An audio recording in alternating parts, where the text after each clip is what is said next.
Bonjour à tous et bienvenue sur ma chaîne. Alors, je relance cette chaîne YouTube sur les PSDM, sur le fauteuil roulant, sur le matériel médical.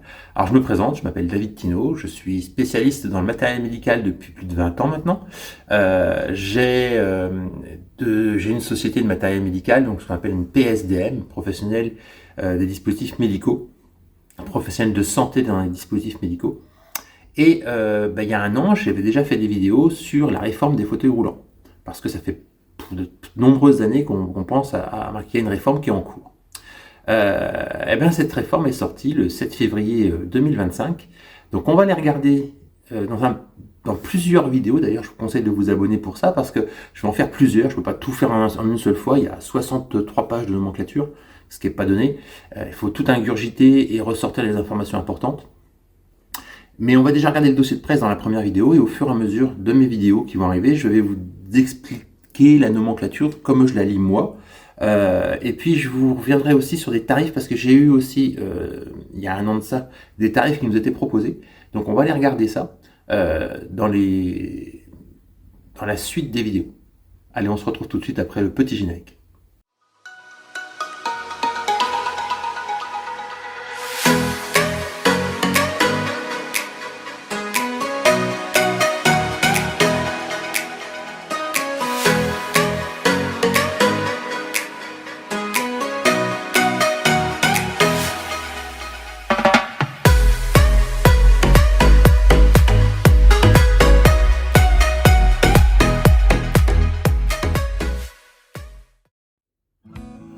Donc comme je vous disais, le gouvernement sur le site Légifrance a sorti le texte de loi, en disant que le président nous a dit que vous alliez avoir la liste des matériels médicaux, des fauteuils roulants, et vérifier que votre fauteuil va être pris en charge plus tard. Donc on compte le 1er décembre 2025, logiquement si tout se passe bien.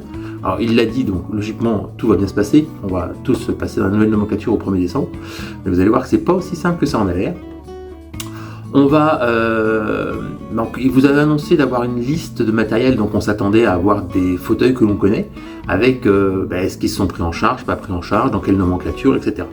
Alors en fait, rien de tout ça, que nenni. Non, on vous a sorti la nomenclature. Alors la nomenclature, je peux vous dire que quand on n'est pas professionnel dans le matériel médical, elle est un petit peu imbuvable. Donc on va essayer de l'étudier, de voir ce qu'il en est. Dans cette première vidéo, on va faire le dossier de presse, ce qui a été donné à toutes les presses et qui a été mis dans les journaux, à la télé, partout, on va trouver partout. Ce fameux dossier de presse, on va regarder un petit peu ce qui se raconte. Et puis dans les vidéos qui vont suivre, je vais vous sortir la nomenclature et on va travailler sur la nomenclature, vous expliquer à quoi ça correspond actuellement, de ma part. Il faut savoir que la nomenclature est sortie, les fabricants eux vont mettre en face du matériel et on va voir si ça correspond à la nomenclature. Ils sont obligés de se baser là-dessus pour mettre en face des fauteuils. Donc vous n'aurez à mon avis une vraie idée, et on aura une vraie idée si tout se passe bien en septembre. Et je pense qu'ils ne mettront pas trop tôt, parce que ça pourrait modifier aussi pas mal de dossiers en cours. Voilà, on en reparlera dans la suite. On va se remettre sur l'ordinateur, et on va basculer sur l'ordinateur et on va sortir le dossier de presse et vous dire ce que moi j'en pense et de ce qu'il en est dans cette première vidéo.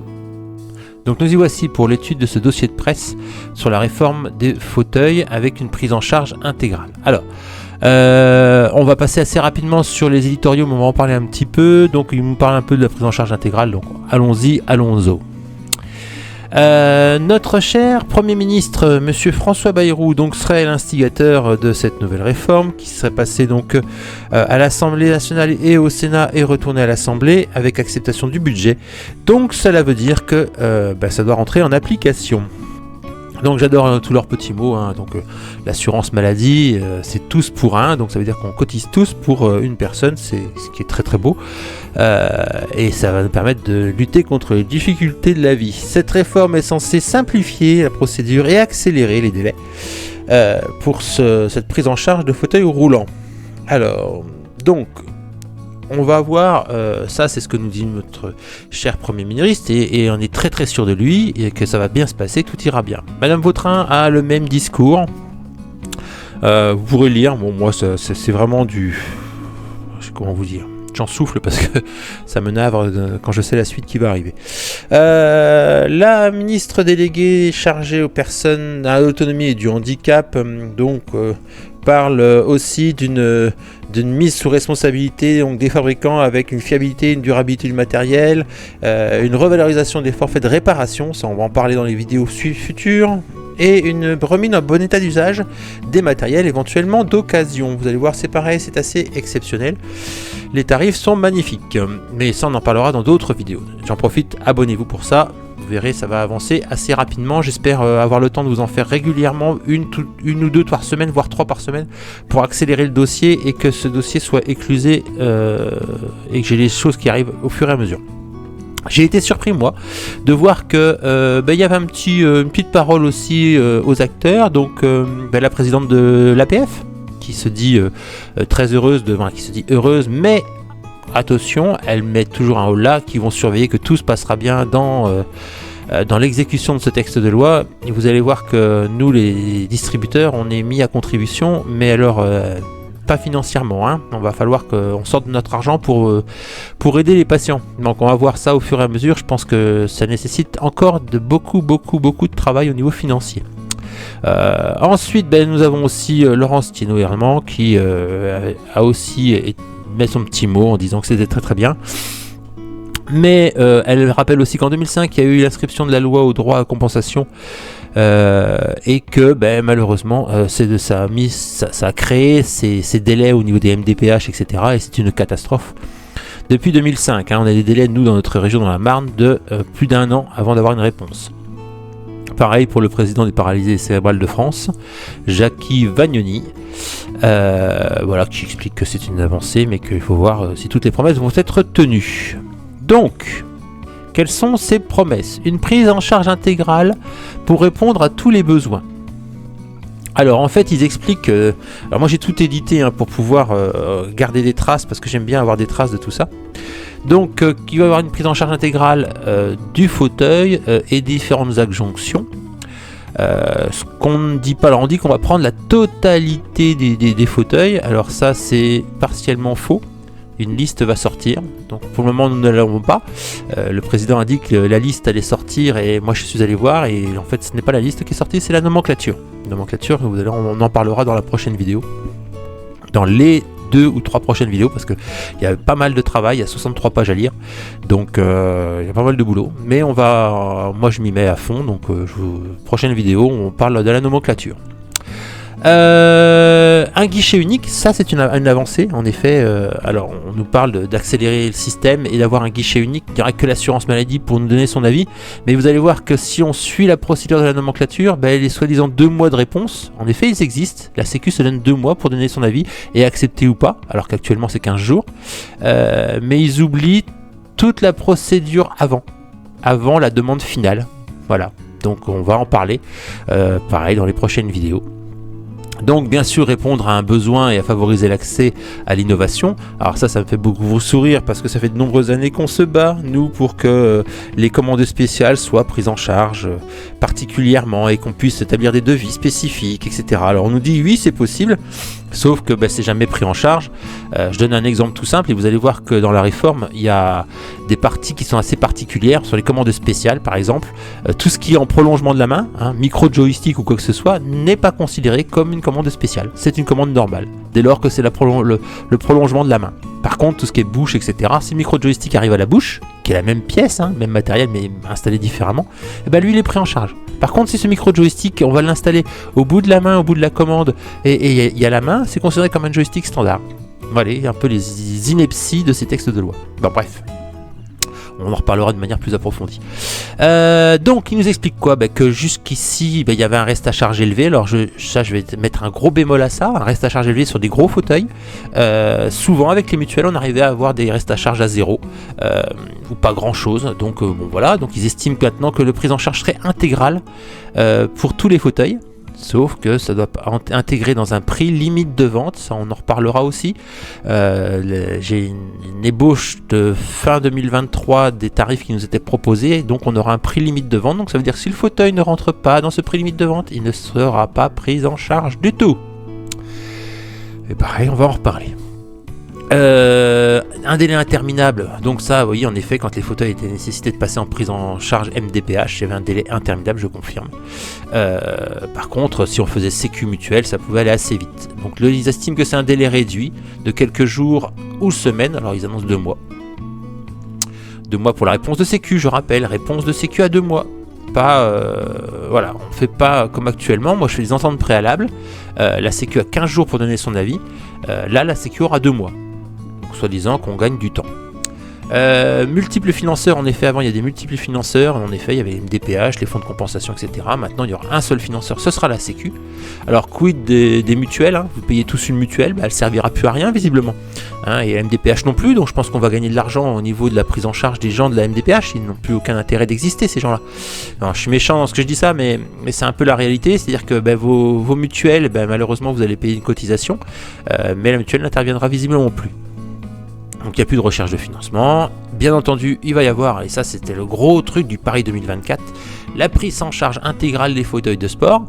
Alors petit teasing, à hauteur de 2400 €. Si vous avez un fauteuil de sport à 2400 €, tout ira bien. Ben à mon avis, on n'est pas sorti.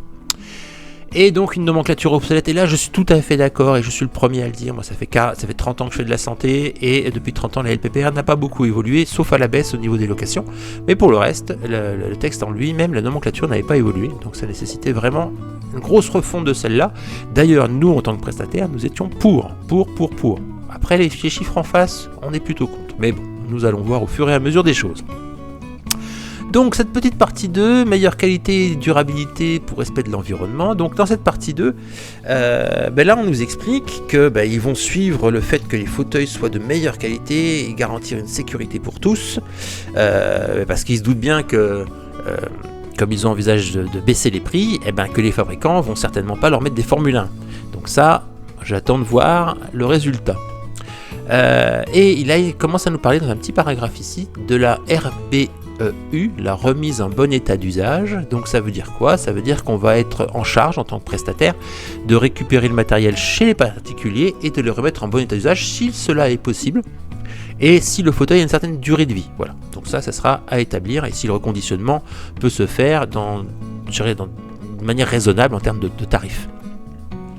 Donc c'est intéressant parce que pour la planète c'est quelque chose de bien, tout en sachant que nous le faisons déjà, hein. On n'a pas entendu l'État pour le faire. Moi je reconditionne beaucoup de fauteuils qui sont en vente d'occasion, pour ceux que ça intéresse. On le fait déjà en vente d'occasion, on n'avait pas de prise en charge, là la Sécu nous établit une prise en charge. Alors c'est pareil, quid du patient qui aura la possibilité d'acheter son fauteuil en remise en bon état d'usage ou du neuf. On verra bien si la planète est quelque chose d'important pour la personne en fauteuil ou pas, donc ça on verra. Un parcours d'usager plus simplifié, oui et non. Je suis en pleine lecture de la nomenclature et je vous dirais oui et non, en sachant que moi, pour mon travail personnel, moi je fais pas mal de fauteuils et pas mal de handicap, hein, ça correspond à peu près à 30% de mon chiffre. La nouvelle nomenclature ne me traumatise pas plus que ça, c'est qu'à peu près exactement la même chose que je fais actuellement. Il y a juste des sommes qui ne correspondent pas, mais ça c'est des choses qui vont être discutées et on verra bien. De toute façon, moi je ne travaille pas à perte, donc je ne ferai pas de fauteuil s'il n'y a pas de rentabilité, hein. Et puis si c'est nécessaire, malheureusement nous serons obligés de licencier du personnel parce qu'on ne peut pas, avec moins de chiffre d'affaires, faire autant, voire mieux, voire plus. C'est ce qu'ils nous demandent. Voilà, on en reparlera un peu plus tard dans les différents textes que je vous présenterai. Donc ils nous disent quoi? Une évaluation du besoin par un thérapeute ou des thérapeutes, une équipe pluridisciplinaire ou un médecin, une prescription avec une demande d'entente préalable, ça c'est pour les plus gros fauteuils, les fauteuils les plus simples, c'est-à-dire deux fauteuils pour lesquels il n'y a pas besoin d'entente préalable. Pour les autres, il y en a besoin. Alors vous verrez que dans la procédure, l'entente préalable c'est presque la dernière partie du protocole. Avant tout ça, il y a les essais, etc. Mais c'est ce qu'on fait déjà pour ceux qui le font comme moi, avant la demande d'entente préalable. Sauf que la Sécu se donne une délai de réponse de 2 mois, alors qu'ici c'était 15 jours actuellement. Mais bon, nous verrons bien. Mise à disposition et suivi, comme nous avons toujours fait, livraison du fauteuil roulant, l'entretien, tout ce que l'on fait toujours depuis toujours. Renouvellement et réparation adaptée et remplacée, c'est pareil, ça ne change rien pour notre travail. Pour ceux qui le faisaient déjà, nous ne changeons pas notre méthode de travail. Ça a l'air d'être une réforme pour eux, mais pas pour nous. Ensuite, ils estiment que c'est une avancée majeure pour la prise en charge des fauteuils. petit héritage, donc je vous parlais de Paris 2024, eh bien oui, les fauteuils seront pris en charge, les fauteuils de sport seront pris en charge à hauteur. Alors ce que j'adore beaucoup dans leurs explications, c'est bien pour les journalistes qui n'y connaissent rien, mais nous les spécialistes, on a un peu de difficulté quand on lit ces textes-là. Eh ben, ils nous annoncent qu'un fauteuil de sport était pris en charge à 598 €. Ben, moi, j'ai pas vu ce chiffre-là à la LPPR. Pour moi, c'est 558,99 €. C'est la LPPR d'un fauteuil roulant standard et je ne vous connaissais pas cette ligne à 598 €. Donc, bah, dites-moi si vous avez un LPPR particulier. Moi, je le connaissais pas celui-ci. Donc, ils nous annoncent que ça va être magnifique. C'est 4 fois le remboursement actuel. Donc, on passe à 2400 €. Oui, mais quand on a déjà fait des fauteuils de sport, 2400 €, c'est quand même pas la panacée. Et il faut savoir que c'est un prix limite de vente. C'est ce que nous a été annoncé. Voilà, bon, il y a une prise en charge, on verra bien comment ça va être développé au fur et à mesure. Donc voilà pour cette partie. Alors, création, ça c'est rigolo aussi, création d'un comité de pilotage par le ministère de l'Autonomie et du Handicap. Donc en gros, ça veut dire que jusqu'ici, visiblement, personne ne surveille rien. Donc les agences ARS, etc. ne surveillaient pas grand chose. Visiblement, ils sont obligés de remettre encore quelque chose pour surveiller cette évolution. Donc j'espère que ce comité servira à quelque chose. J'espère qu'il fera évoluer la base de la LPP. La LPP, c'est la liste des produits et prestations remboursés, qui nous arrive, nous, de faire évoluer en signalant des soucis. J'en ai soulevé quelques-uns et on a permis de faire évoluer cette LPPR. Bon, voilà pour le dossier de presse. Alors on voit bien que c'est un dossier de presse qui a bien été fait pour des journalistes qui n'y connaissaient rien. Une mise en avant en disant c'est magnifique, c'est merveilleux. Vous allez voir dans la prochaine vidéo que le magnifique, merveilleux et le monde des bisounours n'existe pas. Comme d'habitude, le gouvernement a encore fait de l'esbrouf, a encore fait de la communication. Donc vous verrez, et je vous expliquerai par rapport à l'usage que moi j'en ai et par rapport à la manière où je travaille, ou alors je suis vraiment trop bon par rapport aux autres qui sont trop nuls, désolé pour les confrères, mais cette nomenclature, cette manière de travailler, on l'avait déjà pour les professionnels que nous sommes. Je ne sais pas si c'est plus orienté sur la pharmacie, expliquer aux pharmaciens comment travailler sur ce type de matériel, mais moi en tant que professionnel, c'est déjà ce que je faisais. Maintenant, là où on est moins content, c'est ce qui va arriver après dans les prochaines vidéos. Eh bien, je vous remercie de m'avoir écouté. Je vous dis à très bientôt dans une prochaine vidéo où on va parler ce coup-ci de la nomenclature, la fameuse liste proposée par le gouvernement. On s'attendait à avoir des produits, mais non, on a une nomenclature, vous allez voir, c'est imbuvable. Allez, à ciao.